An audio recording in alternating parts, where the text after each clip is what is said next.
front of me is Samsung Galaxy Z7 Flip, and today I would like to show you how you can add emergency numbers.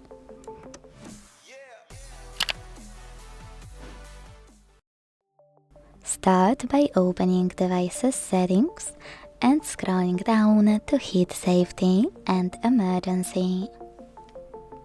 Now select Emergency Contacts. Click on Add Emergency Contact and tap on the ones you wish to set up. Then hit Done to add them.